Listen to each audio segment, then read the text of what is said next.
Hello mga kabagting, good evening, magandang gabi, mayong adlaw sa mandako ng mundo. Ito ang iyong kabagting Frank. Kami po ay nag-impake ng mga ayuda para sa mga nasalanta ng bagyo. Kahit papano sa maliit na pamaraanan makatulong tayo sa ating mga kababayan dito sa Bicol na dapat suportahan ng buong puso dahil nabiktima po kaming lahat sa bagyong Christine. At kami po ay nagpapasalamat din sa mga benefactor o sa mga may ginintuang puso na tumulong din po upang maka-gather kami og mga bigas, mga groceries para ipamahagi sa mga evacuation center o nasalanta sa bagyo. Kung ang GCMA lang ang asahan, wala po kaming mga kakayahan na makapagtulong ng marami dahil limited lang ang aming financial capacity kasi sa ministry kami at wala kaming trabaho. So magtulungan tayo para sa ikabubuti din po ng ating mga kapatiran kahit papano ay makatulong tayo sa kanila sa pamagitan ng ilang mga pagkain para maibsan ang ilang mga kagutuman. So salamat at sa darating pa ng mga pamahagi namin, maraming salamat sa darating pang tumulong. Alam ko na may marami pang darating na tutulong sa gawain na ito and rest assured, even 1 centavo aming we are transparent. Kahit 1 centavo, i-declare namin sa inyo at ipadala namin ang mga resibo para matingnan ninyo na honest to goodness ang aming mga transaksyon dito. Salamat po. To God be the glory. Amen.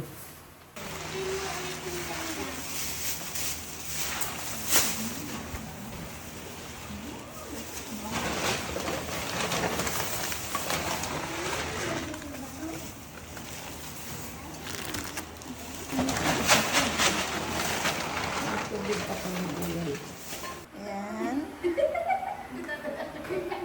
Yan. Para tayo po, Tatay Pastor Frank. Ayan po si Tatay Pastor Frank. Tapos na kami magripa. Ayan, at least nakabalot po kami na. Ayan, naglo-load na po ang GCMT Inaga ng mga aming ipapamigay. Piko ang upuan. Meron na doon sa unahan? Ay, meron din sa bangko. Meron din sa bangko kasi. At di sa gilid. Kasya siguro doon sa atin. Ito. Yan. Okay. Tapos ilagay natin. Wala pala yan. Ayan. Sige.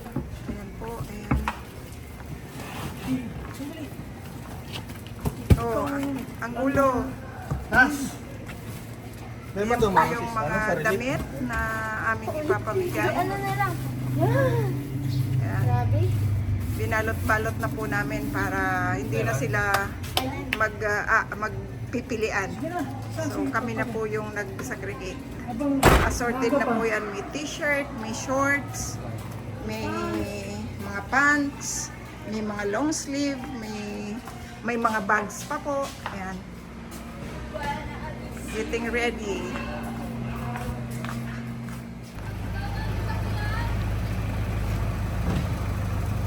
Ayan po, ready na.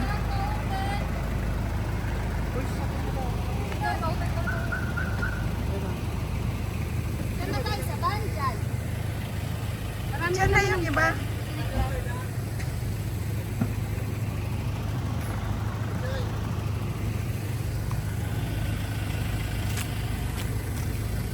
Ayan, ready nang magsilusob sa baha ang mga youth ng GCMTE. Ayan.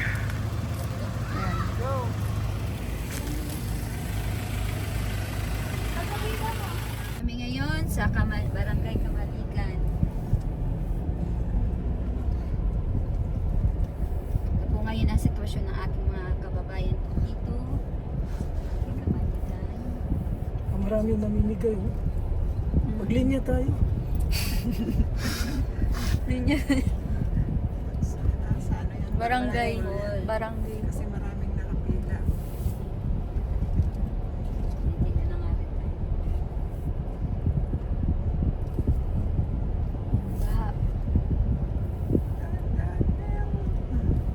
laban naman to, mataas to. Ay, nakayanan nga ng van, oh, tingnan mo. Sasakyan ni Lord yan, tay. Parang brand new. Oh, yan. Sasakyan Brand po ni new Lord yan. Kaya ang paano na. Giging bangka yan. Ayan, videohan mo yan, oh. Lagos po kami. Yan, yung flash po.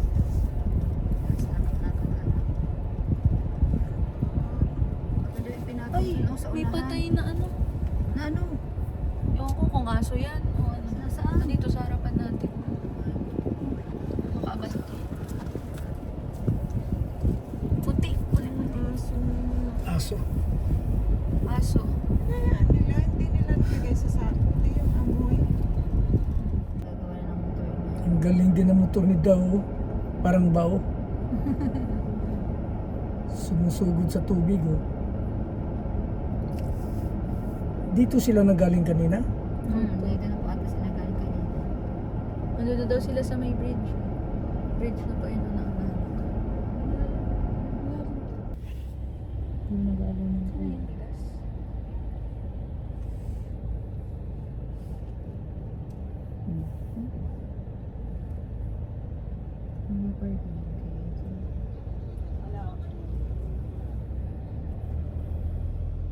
Ayan, mga kabagting, dyan po magbibigay tayo ng ayuda. Lulusob po ang aming mga yot sa baha. Baba na yung iba, tapos ikaw, hanap ka na lang parking doon sa unahan. Correct. Nanay, nagsusuot na po ng sapatos. Ay, hindi pala. Bota po pala.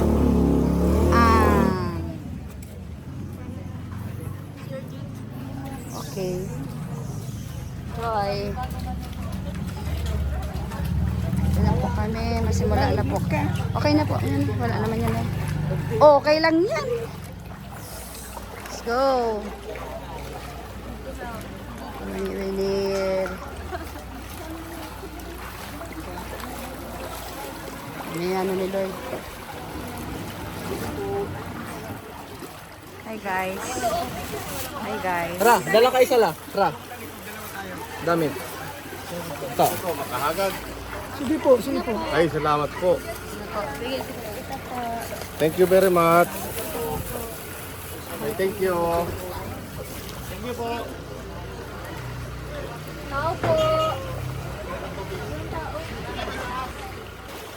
Pandua pala po yung minute okay. Eh, pagtado ko inat. Baka pandua. Kakamon. Salamat po.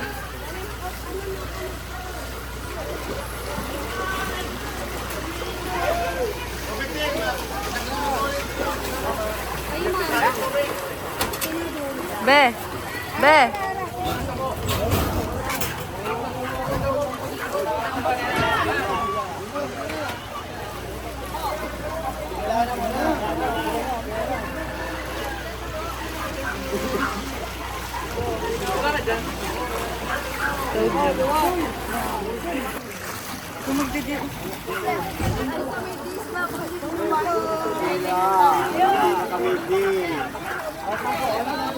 Nakapila, dahil na inabot.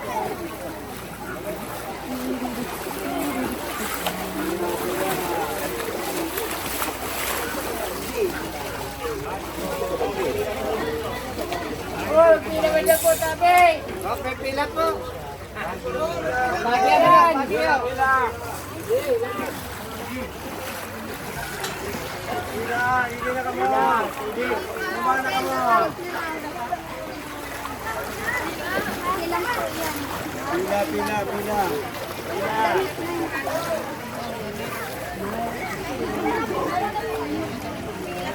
Wala! Kaya Seta yung dalawang ano. Yan,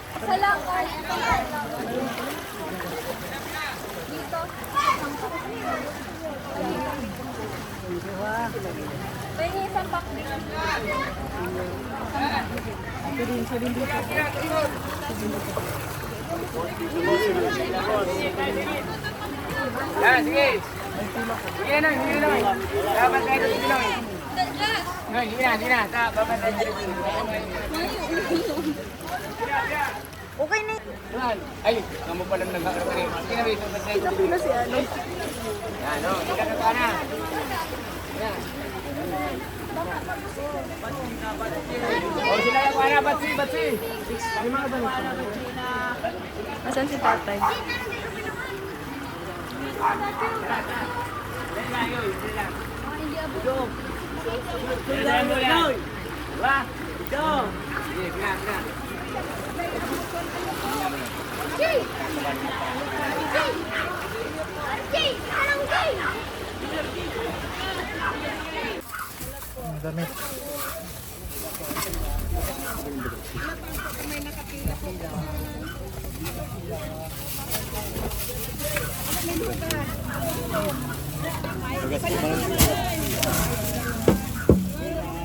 Yung bigas, meron po.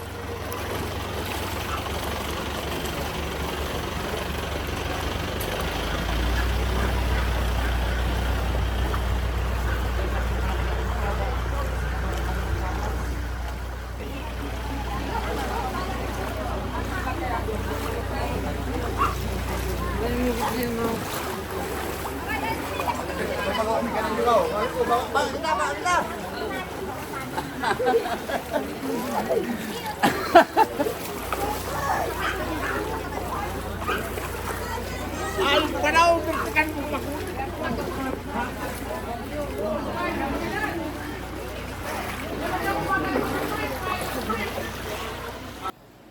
Ayan, good evening po mga kabagting. Kararating pa lamang namin dito sa bahay ni Mr. Kabagting. At ayan, galing po kami sa pag-distribute ng mga konting bigas, grocery at saka mga damit.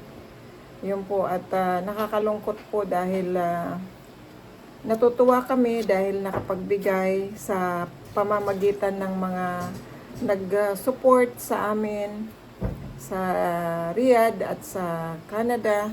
So, pero nakakalungkot din dahil napakarami po nilang pumila at hindi namin nabigyan lahat. At talagang nakikiusap po sila na bigyan sila ng pagkain. Kaya, ayun. Sana po madagdagan pa yung mga supporters natin para maabot po ng tulong yung pang mas nangangailangan pa. Talagang pumunta po kami doon sa talagang maliliit yung bahay na nakalublog pa hanggang ngayon sa putik at sa tubig yung kanilang mga bahay. Yun. Kaya sobra-sobra po ang pagpapasalamat ng mga nabigyan namin. Lalong-lalo na po sa mga supporters. Ano po. At meron na rin pong mga nagpadala na ilan at may susunod pa po tayo na ipamimigay. At huwag po kayong mag-alala, yung ipinapadala nyo po kahit sentimo, talagang gagamitin po namin yun doon sa mga na makabili kami ng bigas at makabili kami ng grocery, tubig. Yun po yung importante upang magkaroon din po sila ng kahit papano po makadugtong doon sa gutom nila. Yan po, Mr. Kabagting. Hello, mga kabagting sa Saudi Arabia, lalong-lalo na sa mga kasamahan ko po sa trabaho at kasamahan sa church, diyan sa Muñoz, Karanglan, sa Llanera. Sana po yung nararamdaman namin dito sa Bicol ay naramdaman din po ninyo. Nakikita talaga namin actually kasi nag-distribute kami kanina ng mga ayuda at klase-klase ang mga pagpasalamat sa mga taong nabigyan. Mayroon pa ngang binigay namin na ayuda na sa atip namin, sa bubong namin pinadaan dahil may tubig sa baba. At maraming nakasalubong kong mga tao na talagang taos-pusong nagpapasalamat na may dumating sa kanila na ayuda. Kahit sa kaunting bagay, hindi man lahat nabigyan. Dahil sinabi ko na nga sa iyo, ang resources namin dito ay very limited dahil hindi naman kagaya noon na nasa Riyadh pa kami. So ngayon pinatikim sa amin ng Panginoon kung ano ang hirap sa mga tao sa Bicol na makadanas ng bagyo. Naramdaman namin ang mga kasakitan din at napipil namin yon. Nakiisa kami sa kanilang kahirapan. Although naapektado din po kami dahil ang church ay naabot din sa baha. But hindi po hihinto ang tulong. Kahit dapat kami tutulungan pero pinili naming tumulong kaysa tutulong. Kasi may kasabihan nga sa Biblia, it's better to give than to receive. So, kahit papano mga kabagting, mga kapatiran sa Panginoon, gumawa ang kapamaraanan ng Diyos na kahit papano makapagbigay din po kami. So, unexpectedly, hindi ko inasahan na may anak ako na nakaisip din na tumulong o magpadala ng kaunting biyaya na natamasa nila sa Canada. Salamat anak at the more God will bless you more and more. At sa iba pang may mga puso na handang tumulong kahit sa in items, ako po ay nakikiusap sa Iglesia ng Muñoz ng Riyadh. Kung may mga mga damit kayo dyan na mga hindi na sinusuot o mga anong tawag yun, pinaglumaan na mga damit, lalong-lalo na po sa mga bata.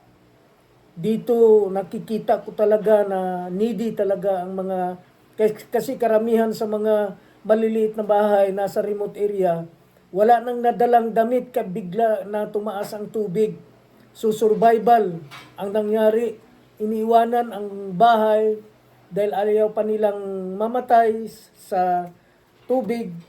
So, nakalimutan nila na magdala ng mga damit. So, in behalf of GCMTE, nagbibigay kami ng mga damit namin at damit ni Sweetheart, yung mga pinaglumaan ni Amara at saka ni Axel, binigay din para kahit papano may matulungan. So, salamat sa inyong lahat, sa panalangin nyo dito sa amin at salamat sa patuloy niyong pagmamahal sa amin.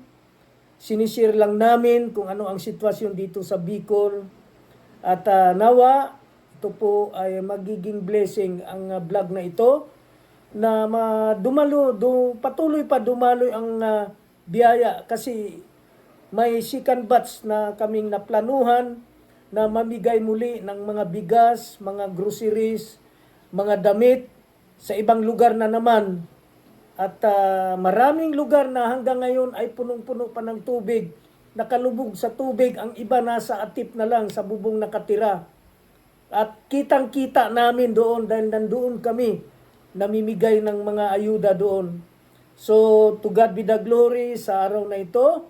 Kagalakan po namin na patuloy dumadaloy ang mga pagpapala sa may karapatan na tumulong para sa mga kababayan natin na nanghihina at iko-comfort natin sa pamagitan ng pagbigay ng mga pagkain. So dito na lamang po. Maraming salamat sa inyong lahat. To God be the glory. Amen and amen.